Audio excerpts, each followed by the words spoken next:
Before we go any further, just want to say today's video is going to be brought to you by Fandomion. If you want to buy some really awesome anime merch from My Hero Academia, Attack on Titan, and Haiku, and so many other anime, I recommend using my link in the description box to check them out. And there's free worldwide shipping on orders over $39. You'll also get an additional 5% off using my promo code down below. For any of you guys who might be interested or on the fence, I highly recommend checking out their website. Pay attention to the size chart. That'll be the biggest thing I would tell you guys. But with that being said, though, let's jump back into today's video. Yo, what's going on, everybody? It's your boy Naruto Explain here, bringing you guys another Boruto Two Blue Vortex discussion. Today, I wanted to bring something to the greater community here on YouTube that you guys have mentioned down in passing before in the chapter review, which is a lot of you all think that because of how smoothly everything appears to be going for Boruto right now, with them having code on the ropes and being forced into retreating, that Boruto is about to get a giant swerve in the form of Mitsuki showing up. Normally, this would be where I either agree or disagree with you guys in response to the topic, but my opinion on this one is literally split right down the middle. I love it if something happened and we see Mitsuki, and I think it's a great narrative decision, but I'm also indifferent when it comes to Mitsuki getting involved here. So in today's video, I wanted to weigh in on both sides of the Mitsuki versus Boruto discussion, as well as why it shouldn't actually happen, and see where you guys actually fall when it comes to this stance. So I can see why some of you guys are taking a stance about Mitsuki, because it's been baked into the narrative that Mitsuki has a major bloodlust towards Boruto right now. At the end of Boruto Naruto Next Generations, we saw Mitsuki affected by Ada's omnipotent Shinjutsu and lunge after Boruto with the intention to attack and kill him, using his Sage transformation in the process. And given how mentally nerfed Boruto was and fatigued following the Kawaki battle, it's debatable if Mitsuki might have been able to pull it off, but most likely with Boruto in the mental funk that he was in, it might have led him to actually seriously injuring Boruto in the process. That much is hinted by Momoshiki's actions, in my opinion, with him taking the time out to warn Boruto of when Mitsuki was trying to attack him.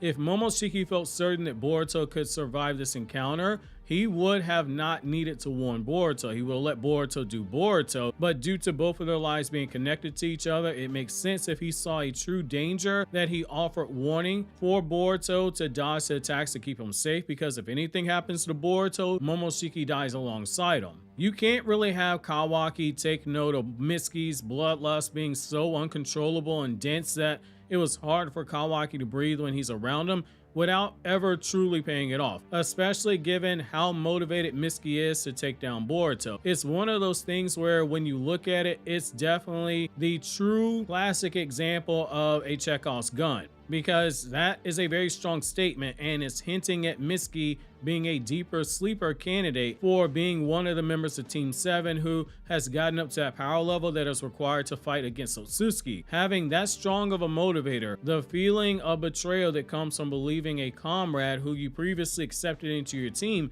has both killed the 7th Hokage and his wife, but also tried to kill their son, the person who you believe is to be the sun to your moon. The goal of becoming Otsutsuki level in terms of power now has a face, and that face is Boruto. That's a bigger motivation than someone like Sarada had. While some of that still applies to her, Mitsuki is motivated as both a protector and an avenger, and that's one of the most dangerous combinations you can have for anyone, in particular if that anyone is a clone of Orochimaru, one of the most dangerous characters in the entire Naruto franchise. Oftentimes, due to how the story, particularly the anime, portrays Mitsuki and Orochimaru's relationship, it can be easy to forget that he's a literal clone of Orochimaru. The appearance might be slightly different, but that boy has the same genetics inside of him that belong to Orochimaru, which means he has the capacity for an enormous amount of bloodlust and the cruel methods when it comes to fighting, because he can be coldly logical like his father. That's where we might run into some major issues here. Something has clearly been unlocked inside of Mitsuki during this time skip, and with Mitsuki being a former ally of Boruto and a longtime friend, even if Mitsuki himself doesn't remember it that way, it's going to be a bad combination for Boruto if he's holding back. And when I say something's been unlocked inside of him, I'm not necessarily talking about power. I'm more so talking about his nature. You can't really tease that type of info with Mitsuki and never actually pay it off. It doesn't have to be right away, like say in this upcoming chapter or even in the chapter after that. However, it has to be covered at some point. Otherwise, it's gonna be one of the biggest drop subplots that we have in the entire Naruto franchise. It's not really a situation that we can either just accept that never gains any traction. It's too big of a point. Yet, if you place a pistol to my head and say, where do you think Mitsuki's character is right now? Where do you think he'll be revealed to be? I'd say it's most likely going to be shown to us that he's being forced to stay behind at the condo that Ada and Daemon are being held at, because someone with some real power has to actually be kept behind and keep their eyes on them. When we sit down and think about it, that feels like the most logical explanation, in my opinion, when it comes to his character. Konoha is serving as one of Shikamaru's advisors by the look at it, likely being groomed to be Hokage after Shikamaru, given the close proximity that Konoha is to that position. The other members of the team who we saw assigned to that area, they've all gone about dealing with the threat of the 10-tailed soldiers. Team 10, while they technically weren't assigned to guard duty, they were staying at the building across the area, hoping to get a glimpse at Ada by being nosy. Sarada is helping with the battle against the 10-tailed claw grind. Team 10 is also helping out. Sumire has been left behind there at that condo that they're staying at, but Sumire, while she is a combatant and she is stronger than people give her credit for, something I've gone extensively in depth about in my Sumire video. However, she isn't the strongest combatant to leave behind when you have people like Ada and Daemon there. All signs point to Mitsuki being left on standby. Now, if this does end up being the case, I'll totally understand why. Will I be disappointed if we don't get to see a glimpse of Mitsuki in combat? Oh, I'm definitely going to be let down. While he's not my favorite character from this Boruto generation, I do love his character because I think there's a ton of untapped potential with the character itself, even if we're going to ultimately have him be in the support character role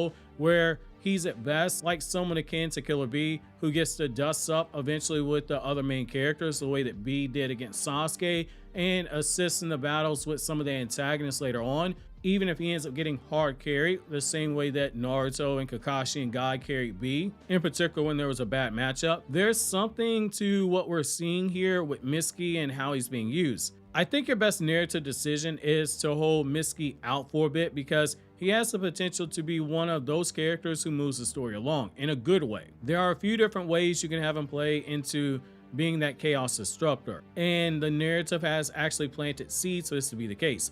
First, you have Mitsuki eventually taking on Boruto in a fight, and if he's reached that Otsuki tier of power, you run into one of the concepts that Naruto's manga talked about, which is that when two shinobi reach a high enough level and they're close enough, they're able to communicate words without exchanging fists. Right now, Mitsuki is bloodlusted, but he's already been shown questioning Kawaki and wondering if he's actually changed, because subconsciously he knows in his heart that Kawaki, he's not who he remembers, but because his spirit is what remembers Boruto. However, due to the Shinjutsu, his memory has been altered. Kawaki is now Boruto, Boruto's now Kawaki. Exchanging blows with Boruto, a supposed Hokage killer, and not sensing any bloodlust, but instead sensing sadness and desperation to stop the battle, it's gonna make Mitsuki actually question things. It's going to make him hold up a mirror closer to Kawaki in the process. While he won't ever directly reach that conclusion that Kawaki is a fraud, the Shinjutsu won't allow for that to happen. He is going to question if he's gotten the wrong idea about a few things, and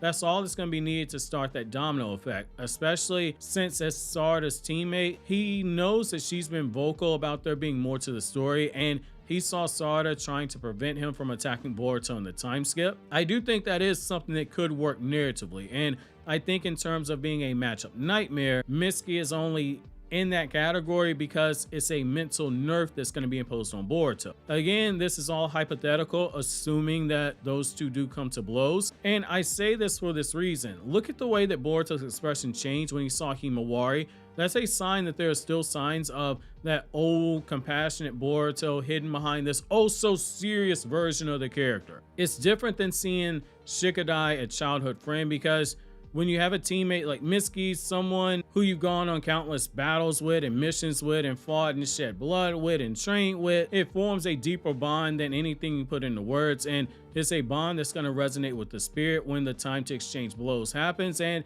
it's going to make him once again look at Kawaki a little bit sideways. I tried splitting the baby here, looking at both sides of this discussion, because I can see the for and against this on this topic. Personally, I would love it if Mitsuki showed up, but I do think that Mitsuki's just being saved for something down the line as a thumbscrew to Kawaki's whole "I'm Naruto's rightful son" persona that he's putting on right now. However, those are just my thoughts on this matter. I'm curious to know what you guys think. While you think that over, click here to watch this Naruto Explain video.